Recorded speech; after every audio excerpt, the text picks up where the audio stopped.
Ito ay isang maikling kwento ng Timog Silangang Asya na isinalin sa Pilipino ni Mauro R. Avena. Ang kwentong ito ay nagmula sa Singapore na pinamamagatang ang ama. Ang pangunahing tauhan ng kwentong ito ay si Pedro Bautista. Ang kanyang asawa ay si Rosa Bautista at ang kanyang mga anak na sina Alexander na 12 taong gulang, si Christian na 11 taong gulang. Mayroon ding kambal na babae na sina Chantal at Christine na 9 taong gulang. Si Moymoy na isang payat at sakiting babae at 2 taong gulang na sanggol. Ang pamilyang ito ay dating puno ng pagmamahal at kasiyahan, ngunit nagkaroon na ng trabaho si Pedro, dahan-dahan nang nagbago ang kanyang ugali. Palagi na itong naglalasing at palagi nang sinasaktan ang kanyang asawa at kanyang mga anak. Pedro, halika nga rito. Palagi ka na lang pumapasok na lasing at hindi mo na pinagbutihan ang iyong trabaho. Hindi na mo mauulit. Talagang hindi na mauulit kasi sinasante na kita. Ako, kailangan ko sa trabaho ko. Umuwi ka na. Ay, ba't ang tagal ng tatay? Ay naku, babagaling ko naman yung pag-uwi. Ano ba kayo? Baka may dalang pag-sabi sa tatay. Ikaw lang? Hindi lang kayo ba? Patayan na lang ang Moymoy. Naglalaro ang magkakapatid sa loob ng bahay nang biglang dumating ang kanilang ama ng lasing at galit na galit dahil natanggal ito sa trabaho. Nanay, gusto ko nila.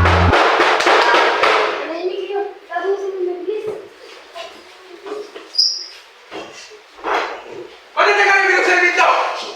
Kaya nga, tinapos ko lang mga gawain. Sabihin mo, tawad ka lang talaga.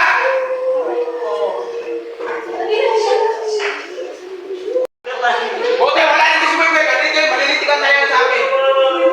Ikaw, si Moymoy ba yan? Ikaw sa akin ko.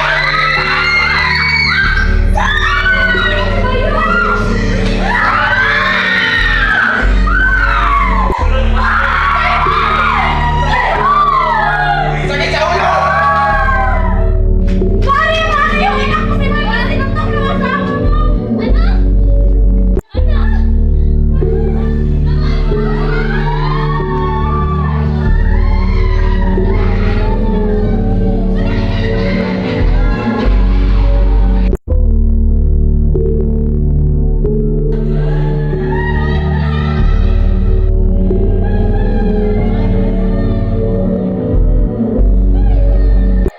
Dinala agad ni Rosa si Moymoy sa pinakamalapit na ospital kasama ang kanyang mga kapitbahay.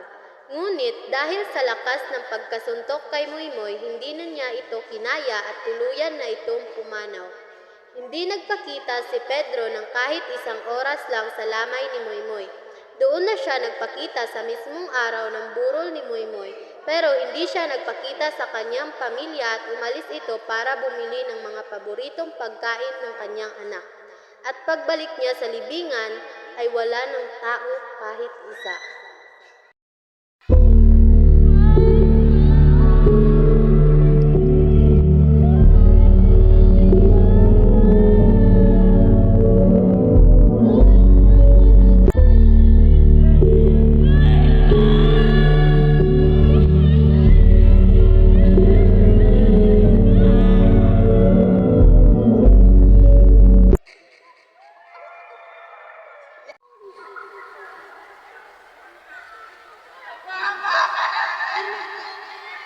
Patawarin mo ako sa lahat ng pagkukulang ko at hindi naging mabuting ama. Sana patawan mo ako, anak.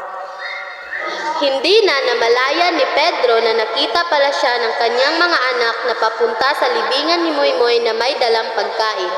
Kaya pag-alis nito, pinuntahan agad ang pagkain na nasa libingan ni Moymoy at nagsaluhan na parang may isang malaking piging. Pagkain ba yung dala ni tatay? Puntahan natin. Tara! Tara, pagkakatihan natin.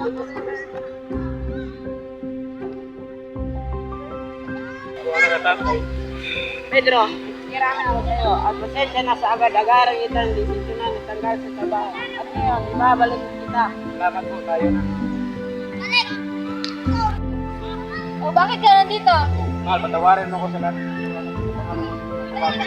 Mga ako.